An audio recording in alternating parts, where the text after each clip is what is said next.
क्या हाल है बच्चा लोग। तो ये खबर तो आप लोगों को मिल ही गई होगी कि संस्थान खुल गया है, कक्षाएं भी धीरे धीरे प्रारंभ हो गई हैं, लेकिन अभी आप लोगों का पूर्ण रूप से आगमन नहीं हो रहा है। मैं उस बात को समझ रहा हूँ। एक तो 24 तारीख को पेट का एग्ज़ाम है, आप में से बहुत से लोग उसको भरे होंगे और दूर दराज केंद्र भी गया होगा, आपका सेंटर गया होगा परीक्षा के लिए। तो पहले तो पेट की परीक्षाओं के लिए आपको ढेर सारी शुभकामनाएं, खूब जम के दीजिएगा, अच्छे से रिवाइज कर लीजिएगा जो सेशंस दिए गए हैं और बाकी जो भी चीज़ें आपको पढ़ाई गई थी। और दूसरी बात कि कुछ लोग अगर पेट का फॉर्म नहीं भी डाले होंगे तो उनको लग रहा होगा कि आगे रक्षाबंधन है 22 तारीख को, तो पहले बहनी से राखी बंधवा लें, दुआएं ले लें, आशीर्वाद दे दें, ले लें, तब चलें। अच्छी बात है, मैं भी इसको मान ले रहा हूँ। तो 22 तारीख को रक्षाबंधन है, उसकी ढेर सारी शुभकामनाएं। आप सब अपने अपने घरों में अच्छे से त्यौहार को मना के दुआएं लेकर, और ये जो विपदा थी, जो आपदा थी, ये फिर न वापस आए। मानवता पे ऐसी आफत अब कभी ना आए, इसके लिए दुआ करते हुए आप इस त्यौहार को मना करके अब जल्दी से वापस आ जाएं एग्जाम दे करके। ठीक है, मुझे लगता है कि 25-26 तक आपको यहाँ आ जाना चाहिए ताकि कक्षाएं ठीक से चलने लगे। तो रक्षाबंधन की शुभकामनाएं, पेट की परीक्षा के लिए शुभकामनाएं। और एक सूचना आपको और देनी है कि 2 सितंबर से शाम 3 से 7 जनरल की कंबाइंड बैच, आप किसी भी चीज़ की तैयारी करते हो, चाहे एसएससी, बैंक, रेलवे, SSSC, जो भी है, हर चीज़ के लिए आप जानते हैं सबके संसाधन वहाँ पे उपलब्ध हैं, सब कुछ पढ़ाया जाता है। तो एक नई बैच भी आ रही है 3 से 7। आप अपने दोस्तों, मित्रों, सखियों से ये कह दीजिए, उन तक ये बात पहुँचा दीजिए कि आप ट्रायल करना चाहें तो आके ट्रायल कर सकते हैं, चीज़ें पसंद आती हैं तो एडमिशन ले सकते हैं। इंडिविजुअल इंग्लिश की जहाँ तक बात है तो उसकी भी बैच हमको लगता है कि सितंबर के 2nd वीक तक मैं प्लान करता हूँ। मॉर्निंग में कोई बैच आएगी, तो आप अगर केवल इंग्लिश पढ़ना चाहते हैं तो उसके लिए भी स्वागत है। आप कंबाइंड बैच पढ़ना चाहते हैं तो उसके लिए भी स्वागत है। बाकी आप अब घर न बैठें, क्योंकि काफ़ी वक्त जा चुका है, काफ़ी नुकसान हो चुका है। बीच में देखिए परीक्षाएं भी आ गई, आगे अभी ढेर सारी परीक्षाएं आने वाली हैं। भाई पेट की परीक्षा पास करने के बाद फिर 30,000 जो वैकेंसी आ रही है उसको भी तो देखना है। तो जब सिलेबस पूरा होगा, अभ्यास होगा, ज्ञानवर्धन होगा, तभी तो सफलता मिलेगी ना। इसलिए आप इन चीज़ों को जो है निपटा करके, त्यौहार मनाकर, परीक्षा देकर अपने शहर में उपलब्ध हो जाएं। हाँ, ये जरूर ध्यान रखें कि वैक्सीनेशन करवा लें तो अच्छा है। अच्छे से वैक्सीनेशन करवा करके और पहुँचें। पहला डोज ले लिया है तो दूसरा डोज लेने की कोशिश करें, नहीं लिया है तो आप भाई भारत में कहीं भी ले सकते हैं, आप यहाँ भी आके लगवा सकते हैं। लेकिन अपने को सुरक्षित करके, चाक चौबंद करके और बुरे दिनों को भुलाकर एक बार कमर कस के आ जाओ। सब कुछ ठीक रहा तो अब कोई बाधा नहीं आनी चाहिए। फीलिंग तो ऐसे ही आ रही है। पिछली बार खुला था तो मन में एक भय था, घबराहट थी, लेकिन ईश्वर की कृपा इस बार वो घबराहट नहीं है। शायद वो वैक्सीनेशन का कमाल हो, या दुख में लड़ते लड़ते, दुख को झेलते झेलते मनुष्य मजबूत हो जाता है ना। उसका भी परिणाम हो सकता है कि अब धीरे धीरे भय से मुक्ति मिल रही है, या भय से सामना करने के लिए हम लोग तैयार हैं। हाँ, लेकिन इस भय से सामना करने के चक्कर में ज़्यादा स्मार्ट नहीं बनने का कि मास्क लगाना बंद कर दें। मैंने अपना मास्क अभी रखा हुआ है वीडियो बनाने के लिए, जैसे ही आपसे बात खत्म करूँगा फिर मैं लगा लूँगा। और बाकी सैनिटाइज करना, साफ सफाई करना, ये जरूरी है। इनको करते हुए ही रहना है, क्योंकि अभी पूरी तरह से सफाया नहीं हुआ है, बस हाथ ही निकला है, पूंछ अटका हुआ है अभी, इसका भी ध्यान रखना है। और बाकी चुनौतियां थी, दुख था, परेशानी थी, आर्थिक समस्या, मानसिक समस्या, भावनात्मक समस्या, तो ठीक है ना, इसी का नाम जिंदगी है ना। अगर आपके जीवन में चुनौतियां नहीं हैं तो फिर जीवन जीने लायक नहीं है, वो नीरस हो जाता है। तो अपने को मजबूत करके आइए और ध्यान रखिए कि जिंदगी सामंजस्य का नाम है, कॉम्प्रोमाइज है। कल ही एक स्टेटस मैंने डाला था, शायद आप में से कुछ लोग पढ़े हों, कि लाइफ क्या है एक कॉम्प्रोमाइज है, समझौता है। किसके बीच? हमारे अपने ईगो जो चाहता है कि कोई आप कुछ और करें, हमारा एक्सपीरियंस, अनुभव, वो चाहता है कि आप कुछ और करें, लेकिन फाइनली आपकी जो अपनी क्षमताएं हैं, जो स्किल है, वो आपको उतना ही करने देगा जितना आप कर सकते हैं। तो एक तो आपकी एबिलिटी कि आप कितना कर सकते हैं, आपका अनुभव जो बताता है कि क्या करना चाहिए, कैसे करना चाहिए। लेकिन हमारा जो अंदर का ईगो है ना, अपना मैं, वो बड़े बड़े सपने देखता है, वो बार बार हमें सब्ज बाग दिखाता है, लगता है कि ये भी कर ले, ये भी कर ले, हम वहां पहुंच जाए। तो ये तीनों होंगे, आपका ईगो कुछ और कहेगा, आपका अनुभव कुछ और कहेगा, और आपकी जो क्षमताएं हैं, आपका जो स्किल है, वो कुछ और कहेगा।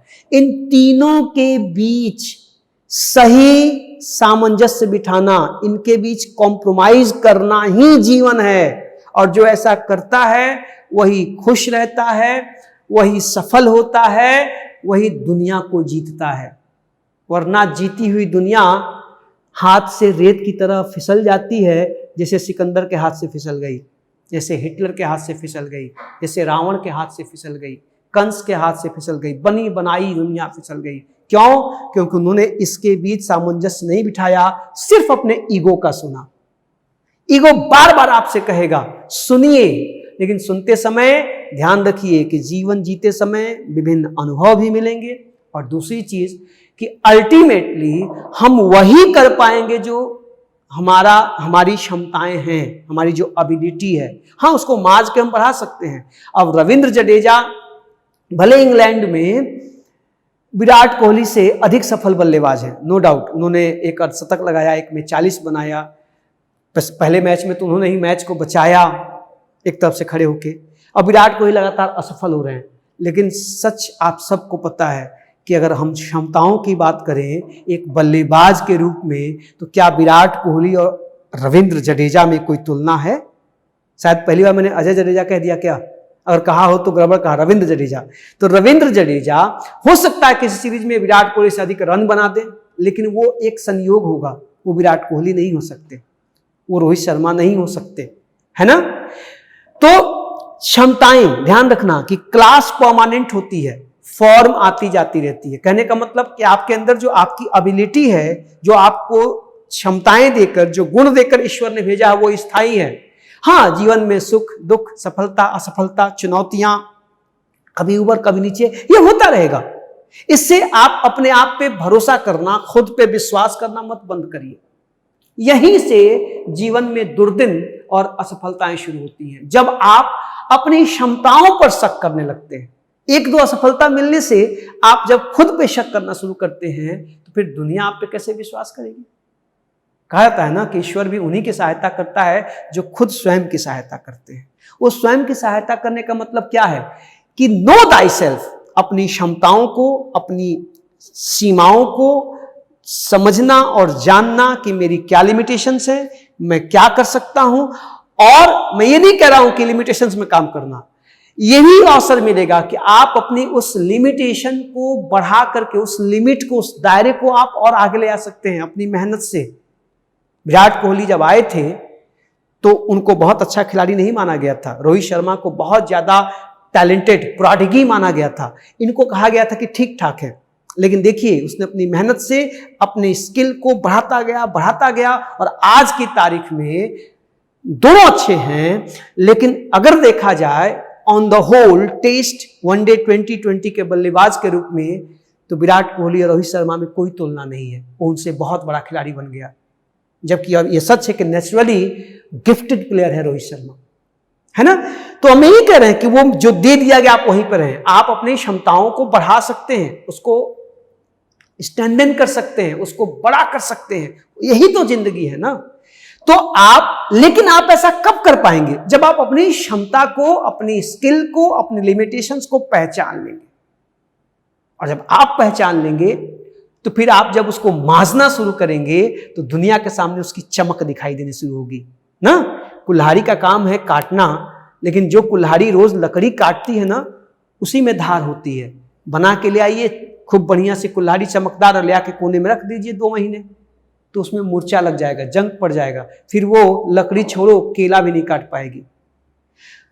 तो जो इस्तेमाल होता है, जो अपनी क्षमताओं का प्रयोग करता है, अपने को चुनौतियों के बीच रखता है, जो झेलने को तैयार है, वही आगे बढ़ता है। इसलिए निश्चित रूप से इस कोरोना काल ने बहुत कुछ लिया, मानसिक रूप से, आर्थिक रूप से, भावनात्मक रूप से, शारीरिक रूप से। पीछे छोड़िए, बीतीता ही बिसार दे, जो गया सो गया। माना कि ये गुलशन लुटा, नशे मन जला, पर चमन में कुछ तो बाकी निशा रह गया। और तिनके चुन चुन के हम बना लेंगे फिर आशियां, हौसला अगर हमारा जमा रह गया, है ना। तो हौसले को जमा रखो, अब डर को भगाओ, डर के आगे जीत वाला मामला लेके आओ, और बोरिया बिस्तर उठाओ और चले आओ। राखी बंधवाना, एग्जाम देना, और 25 तारीख को प्रयागराज की धरती पे हाजिर हो जाना। मैं कक्षाएं शुरू कर चुका हूं, सभी लोग, थोड़े बहुत बच्चे आ रहे हैं, 1/4 के आसपास सभी आ रहे हैं, उनको पढ़ाया जा रहा है। पीईटी के दृष्टिकोण से फुल सिलेबस शुरू होगा रक्षाबंधन के बाद। तो एक बार फिर आप सबको ढेर सारी शुभकामनाएं रक्षाबंधन की, और मैंने आपको नई बैच की सूचना दे ही दी है, इनको ध्यान से देख लीजिएगा। और कोई भी सखा मित्र दोस्त हैं तो उनको आप सजेस्ट कर सकते हैं, वो आकर ट्रायल कर लेंगे, और आप भी आ जाइए, अपने अपने बैचेज में शुरू हो जाइए। तो एक बार फिर से रक्षाबंधन की शुभकामनाएं, पेट के एग्जाम के लिए ढेर सारी शुभकामनाएं, ऑल द बेस्ट। मैं आशा करता हूं कि जल्दी ही हम लोग क्लास में मिलेंगे। देखो ये क्लास खाली है, मैं बेंच पे बैठ के इसलिए बना रहा हूं ये वीडियो, ताकि आप ये महसूस करें कि सर जी अकेले बैठे हैं, कोई साथ में नहीं है। तब आ जाइए, अब साथ में चलने का वक्त आ गया है।